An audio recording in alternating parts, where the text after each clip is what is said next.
तो एक्सपेरिमेंट के बाद जो होगा वो एक्चुअल यील्ड होगी और जो बैलेंस्ड केमिकल इक्वेशन से कैलकुलेट करेंगे वो क्या कहलाएगी, थ्योरेटिकल यील्ड कहलाएगी।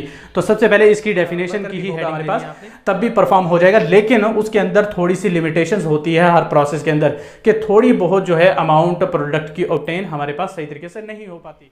बिस्मिल्लाहिर्रहमानिर्रहीम, अस्सलाम वालेकुम। आज जो हमने टॉपिक डिस्कस करना है वो है हमारे पास यील्ड, और ये फर्स्ट ईयर केमिस्ट्री का फर्स्ट चैप्टर जो चल रहा था उसका लास्ट टॉपिक है। तो यील्ड जो है उसके बारे में हमने डिफाइन करना है, फिर difference between actual yield and theoretical yield देखना है, और लास्ट में हमने why actual yield is less than theoretical yield, इस क्वेश्चन का आंसर देखेंगे, और लास्ट में हमने क्या देखना है, परसेंटेज यील्ड। तो ये चार जो हेडिंग है आज हमने इस टॉपिक के अंदर डिस्कस करनी है। तो सबसे पहले हम यह क्या करते हैं, यील्ड को डिफाइन कर लेते हैं और फिर यील्ड के कॉन्सेप्ट को समझने की कोशिश करते हैं। तो यील्ड होता क्या है एक्चुअल में कि किसी भी केमिकल रिएक्शन के अंदर जो प्रोडक्ट ऑब्टेन हो रहा होता है, प्रोडक्ट की अमाउंट ऑब्टेन हो रही होती है, उसे हम क्या कहते हैं, यील्ड कहते हैं। ठीक है जी, मतलब किसी भी केमिकल रिएक्शन, कोई भी केमिकल रिएक्शन हो रहा है, जैसे कि N2 और H2 जो है हाइड्रोजन और नाइट्रोजन मिलकर अमोनिया बनाती है। ठीक है जी, तो नाइट्रोजन और हाइड्रोजन हमने कोई भी रिएक्टेंट जितनी भी अमाउंट ले रखी है उससे प्रोडक्ट कितना बन रहा है, अमोनिया की कंसंट्रेशन कितनी बन रही है, उसे हम क्या कहेंगे, उस रिएक्शन की यील्ड कहेंगे। ठीक है जी, तो यील्ड को सबसे पहले डिफाइन करते हैं फिर आगे चलेंगे। तो यील्ड को डिफाइन करते हैं, the amount of product obtained, amount of product obtained from chemical reaction,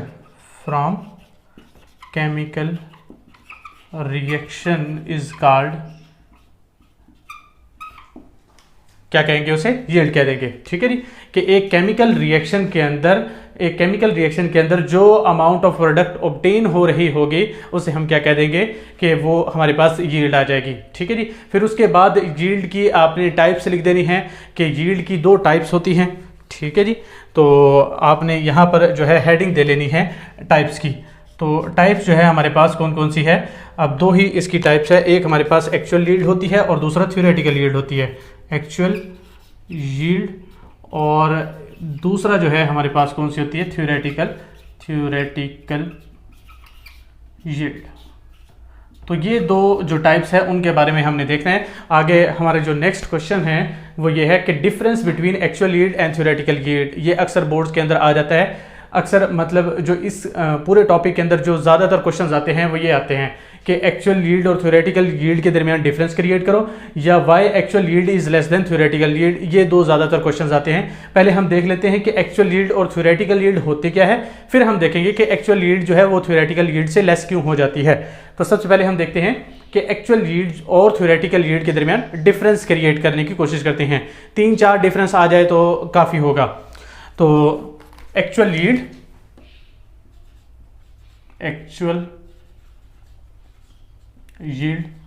और दूसरा हमारे पास क्या है, थ्योरेटिकल यील्ड। तो इसके 3-4 जो है डिफरेंस हम देखते हैं कि कौन कौन से डिफरेंस क्रिएट कर सकते हैं। तो सबसे पहले तो हम डेफिनेशन जो है डेफिनेटली बना सकते हैं कि एक्चुअल यील्ड क्या है और थ्योरेटिकल यील्ड क्या है। तो एक्चुअल यील्ड होती क्या है, वो अमाउंट ऑफ प्रोडक्ट जो कि एक्सपेरिमेंट के बाद ऑब्टेन होता है उसे हम क्या कहेंगे, एक्चुअल यील्ड कहेंगे। ठीक है जी, वो अमाउंट ऑफ प्रोडक्ट जो कि एक्सपेरिमेंट के बाद ऑब्टेन होगा, मतलब हमने लेबोरेटरी के अंदर एक्सपेरिमेंट वगैरह किया, फिर उसके बाद जो प्रोडक्ट ऑब्टेन हुआ है उसे हम क्या कहेंगे, एक्चुअल यील्ड कहेंगे। और अगर हम क्या करते हैं, जस्ट थ्योरेटिकल केमिकल इक्वेशन, हमारे पास बैलेंस्ड केमिकल इक्वेशन लिख रखी है और उससे देखते हैं कि हमने कितना रिएक्टेंट लिया था और कितना प्रोडक्ट बनना चाहिए, तो बैलेंस्ड केमिकल इक्वेशन से जो कैलकुलेट करते हैं वो क्या कहलाएगी, थ्योरेटिकल यील्ड कहलाएगी। तो एक्सपेरिमेंट के बाद जो होगा वो एक्चुअल यील्ड होगी, और जो बैलेंस्ड केमिकल इक्वेशन से कैलकुलेट करेंगे वो क्या कहलाएगी, थ्योरेटिकल यील्ड कहलाएगी। तो सबसे पहले इसकी डेफिनेशन की ही हेडिंग देनी है आपने और दोनों को डिफाइन कर देना है। तो पहला जो है डिफरेंस वो क्या आएगा कि यील्ड ऑब्टेन्ड फ्रॉम, आफ्टर क्या देते हैं, आफ्टर एक्सपेरिमेंट। ठीक है जी, ये वो यील्ड होगी जो कि एक्सपेरिमेंट के बाद जो है वो ऑब्टेन होगी। और जब हम थ्योरेटिकल यील्ड की बात कहते हैं तो yield calculated from balanced chemical equation, chemical equation. तो बैलेंस्ड केमिकल इक्वेशन से जो कैलकुलेट होगी उसे हम क्या कहेंगे, थ्योरेटिकल यील्ड, और जो एक्सपेरिमेंट से ऑब्टेन होगी उसे हम क्या कहेंगे, एक्चुअल यील्ड कहेंगे। तो डेफिनेटली इनके दो नाम जो है वो बन सकते हैं। एक्चुअल यील्ड को हम एक्सपेरिमेंटल यील्ड भी कह सकते हैं और थ्योरेटिकल यील्ड को हम कैलकुलेटेड यील्ड भी कह सकते हैं। ठीक है जी। तो यहाँ पर जो है डिफरेंस क्या बनेगा कि इसको हम क्या कह सकते हैं, एक्सपेरिमेंटल यील्ड, एक्सपेरिमेंटल यील्ड। आप पूरा डिफरेंस जो है वो लिख लेना कि it is also called experimental yield और it is also called calculated yield, calculated yield. ठीक है जी। तो दूसरा डिफरेंस जो है वो ये हो जाएगा कि जो एक्सपेरिमेंट से ऑब्टेन हो रही है तो डेफिनेटली उसे हम क्या कहेंगे, एक्सपेरिमेंटल यील्ड कहेंगे, और जो कैलकुलेशन से हासिल हो रही है बैलेंस्ड केमिकल इक्वेशन से तो उसे हम क्या कहेंगे, कैलकुलेटेड यील्ड कह देंगे। और तीसरा डिफरेंस जो है वो आपने बताना है कि कौन सी अमाउंट जो है वो ज़्यादा होती है और कौन सी कम होती है। तो होता क्या है, जब बैलेंस्ड केमिकल इक्वेशन से मालूम करते हैं तो बैलेंस्ड केमिकल इक्वेशन से हमेशा क्या आती है, ज़्यादा आती है। ठीक है जी। वो एक्चुअल बता रही होती है कि कितनी आएगी। अब होता क्या है कि जो एक्चुअल यील्ड एक्सपेरिमेंट से जो हम हासिल करते हैं लेबॉरेटरी के अंदर, वो थोड़ा बहुत ज़ाया हो जाने की वजह से प्रोडक्ट वो क्या होता है कि एक्चुअल यील्ड कम हो जाती है। ठीक है जी। तो इसका डिफरेंस जो है थर्ड ये बन जाएगा कि actual yield is always less than theoretical yield, actual yield is always less than theoretical yield। और यहां पर क्या कह देंगे हम कि जो थ्योरेटिकल यील्ड है is always greater than actual yield. ठीक है जी। बिल्कुल अपोजिट आपने इसका लिख देना है।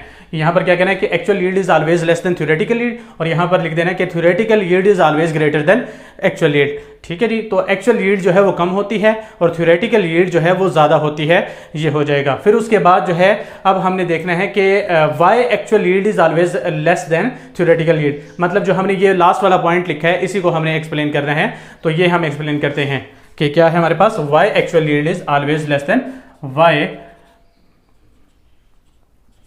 actual yield is always less than theoretical yield। theoretical yield से actual yield जो है हमेशा कम क्यों होती है ये हमने देखना है।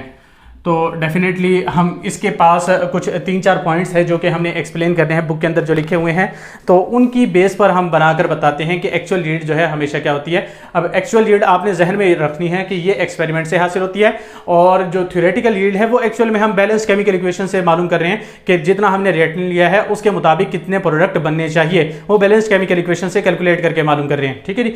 तो अब यहाँ पर जो है एक्चुअल यील्ड क्यों कम हो जाती है, एक्सपेरिमेंट के अंदर क्या ऐसी चीज़ें आ जाती है जिसकी वजह से क्या होता है कि ये एक्चुअल यील्ड जो है वो कम हो जाती है। तो डेफिनेटली पहला जो है वो जो एक्सपेरिमेंट परफॉर्म कर रहा है, जो शख्स परफॉर्म कर रहा है, तो डेफिनेटली अगर वो इनएक्सपीरियंस है तो डेफिनेटली क्या होगा कि वो सही तरीके से परफॉर्म नहीं कर पाएगा, और क्या होगा कि एक्चुअल यील्ड जो है वो क्या हो जाएगी, कम हो जाएगी।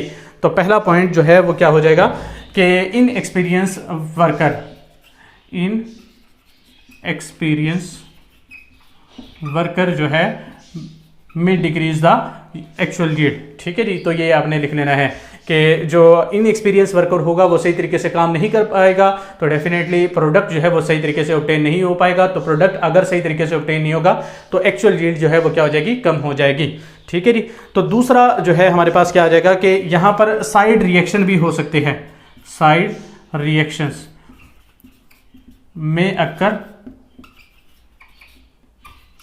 ठीक है जी। साइड रिएक्शन जो है वो हो सकते हैं that decrease the actual yield. ठीक है जी। साइड रिएक्शन में occur that decrease the actual yield. अब यहाँ पर क्या लिखना है कि इन एक्सपीरियंस वर्कर में डिक्रीज द एक्चुअल यील्ड, और यहाँ पर क्या लिखना है कि साइड रिएक्शन में occur that decrease the actual yield. ठीक है जी। साइड रिएक्शन क्या होता है, क्योंकि बाज़ औक़ात क्या होता है कि हमारे पास रिएक्शन चल रहा होता है, उसके अंदर कोई दूसरा जो है रिएक्टेंट जो है वो साथ मिलकर और कोई और प्रोडक्ट बना देता है, जिसकी वजह से होगा क्या, अब डेफिनेटली जो है रिएक्टेंट कम हो जाएगा, जो प्रोडक्ट सही तरीके से नहीं बना पाएगा और प्रोडक्ट की कंसंट्रेशन या मिकदार क्या हो जाएगी, कम हो जाएगी।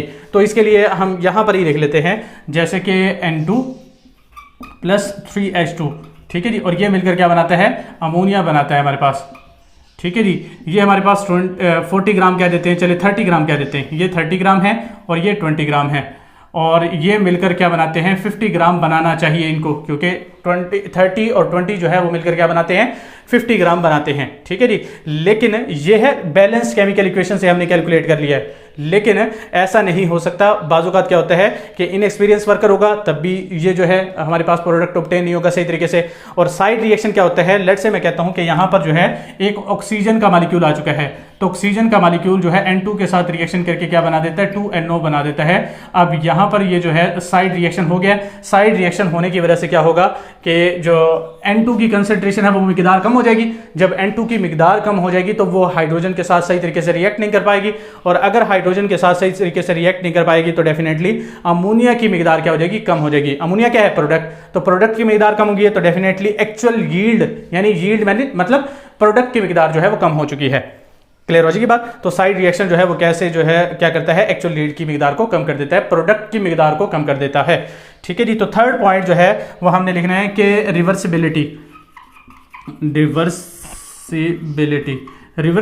जो है वो क्या करती है, may decrease the amount of product. ठीक है जी, तो रिवर्सिबिलिटी क्या होती है कि रिएक्शन जो है वापस चला जाता है। जब रिएक्शन वापस, प्रोडक्ट जो है वापस रिएक्टेंट बनाना शुरू कर देगा तो डेफिनेटली जो है प्रोडक्ट की अमाउंट जो है वो कम हो जाएगी। ठीक है जी, प्रोडक्ट की जो कंसंट्रेशन है वो कम हो जाएगी, मतलब एक्चुअल यील्ड जो है जो एक्सपेरिमेंट से ऑब्टेन होनी है हमें प्रोडक्ट, उसकी अमाउंट जो है वो कम हो जाएगी। ठीक है जी, तो एक्चुअल यील्ड जो है इस तरह भी कम हो सकती है।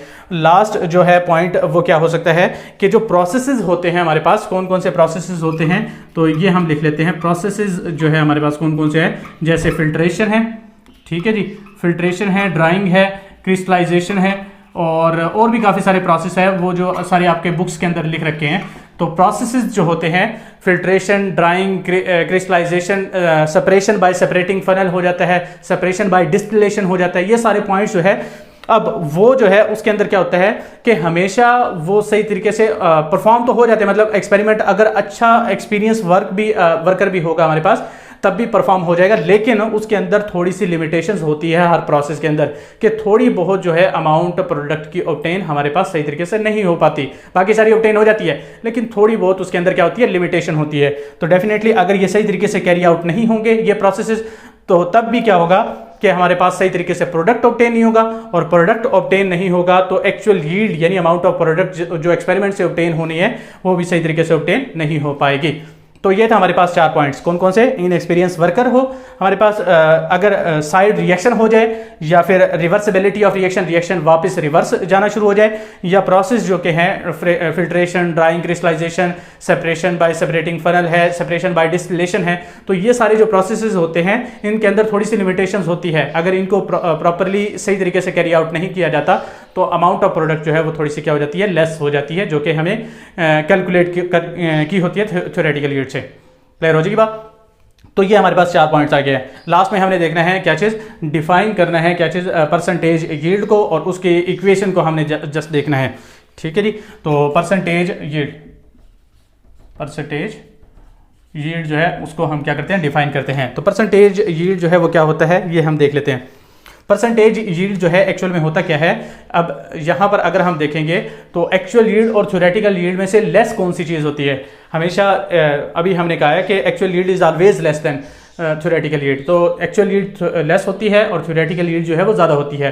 तो ऊपर हमने हमेशा लेस चीज़ को रखना होता है और नीचे हमने क्या रखना होता है, ज़्यादा चीज़ को। जो एक्चुअल हमने चाहिए है वो है थ्योरेटिकल यील्ड, और जो हमें हासिल हो रही है चीज़ वो क्या है, एक्चुअल यील्ड। तो ये तो फिजिक्स के अंदर भी होता है कि जो चीज़ हमें हासिल होती है और जो हमें चाहिए होती है, जो चीज़ हमें हासिल होती है उसको ऊपर रखते हैं, डिवाइडेड बाय हम क्या कर देते हैं कि जो हमने दी होती है या जो हासिल होनी चाहिए थी, ठीक है जी, वो हम नीचे रख देते हैं, मल्टीप्लाई बाय 100 कर देते हैं, तो एफिशिएंसी आ जाती है उसकी, किसी भी रिएक्शन की, किसी भी इंस्ट्रूमेंट की। तो एफिशिएंसी जो है ऐसे मालूम करते हैं, क्या चीज़, कि जो हमें हासिल हो रही है आउटपुट वगैरह, ठीक है जी, और जो हमने इनपुट दिया था या जो आउटपुट चाहिए था हमें, वो हमने डिवाइडेड में रखना है, ठीक है जी, मल्टीप्लाई बाय 100 कर देते हैं तो एफिशिएंसी आ जाती है। तो ये भी परसेंटेज यील्ड एक किस्म की एफिशिएंसी है जो कि हम मालूम कर रहे हैं कि एक्चुअल यील्ड जो है, जो हमें एक्सपेरिमेंट से हासिल हो रही है यील्ड, तो वो कितनी ज़्यादा जो है हमें ऑब्टेन हो रही है, ठीक है जी। तो इसके लिए हमने जो इक्वेशन है वो बाद में कर लेते हैं, चले पहले डिफाइन कर लेते हैं। तो डिफाइन कैसे करना है, the ratio of actual yield to theoretical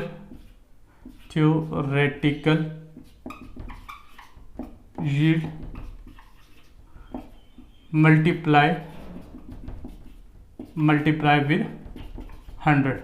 ठीक है जी। तो इस तरह हम इसको क्या कर सकते हैं, डिफाइन कर सकते हैं कि the ratio of actual yield to theoretical yield, कि जो हमारे पास लेस है उसको ऊपर रखना है और डिवाइडेड बाय टोटल जो यील्ड हमें हासिल होनी चाहिए थी उसको नीचे रख दिया है।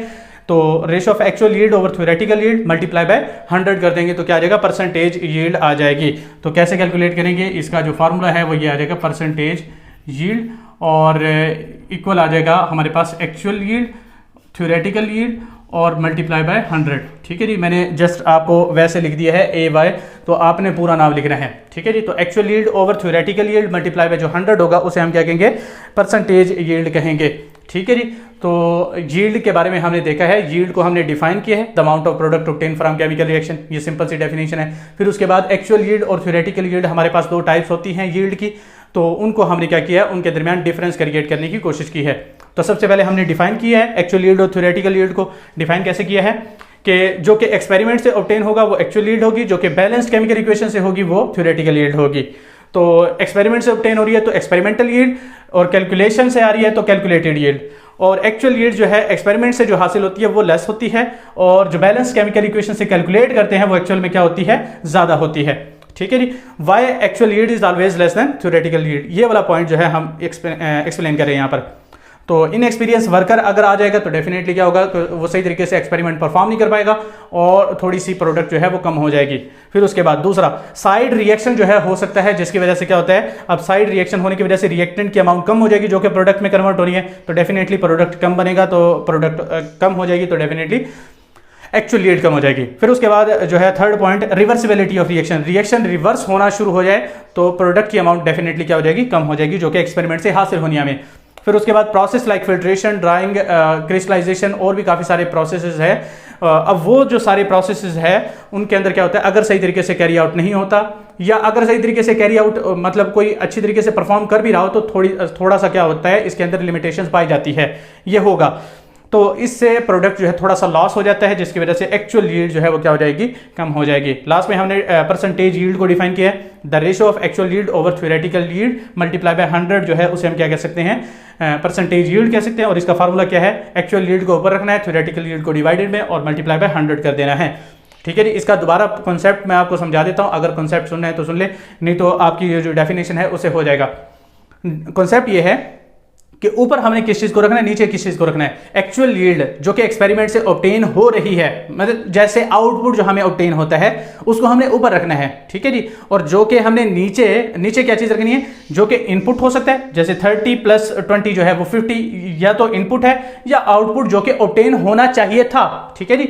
या इनपुट रखते हैं हम, या फिर वो आउटपुट जो कि ऑब्टेन होना था। ठीक है जी, वो हम नीचे रखते हैं। तो ऑब्टेन आउटपुट, ठीक है जी, जो कि हासिल होना था वो नीचे रखना है, और मल्टीप्लाई बाय क्या कर देना है, 100 कर देना है।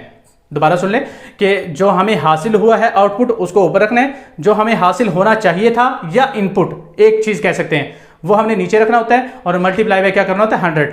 तो हमें जो ऑब्टेन्ड आउटपुट हासिल हुआ है वो क्या है, एक्चुअली जो कि एक्सपेरिमेंट से हासिल हुआ है प्रोडक्ट। ठीक है जी। और जो हमें हासिल होना चाहिए था वो क्या था, जो कि बैलेंस केमिकल इक्वेशन से कैलकुलेट किया हमने, थ्योरेटिकल यील्ड मल्टीप्लाई बाय क्या कर दिया, 100 कर दिया। तो ये है हमारे पास परसेंटेज यील्ड, जो कि हमने क्या किया है, एक्सप्लेन किया है। नेक्स्ट जो है हम चैप्टर 2 को स्टार्ट करेंगे, जो कि काफ़ी थोड़ा सा प्रैक्टिकल वर्क होता है ज़्यादा, तो उसके अंदर हम डेफिनेशन, शार्ट क्वेश्चन जो है वो ज़्यादातर सॉल्व करने की कोशिश करेंगे। तब तक के लिए अल्लाह हाफिज़।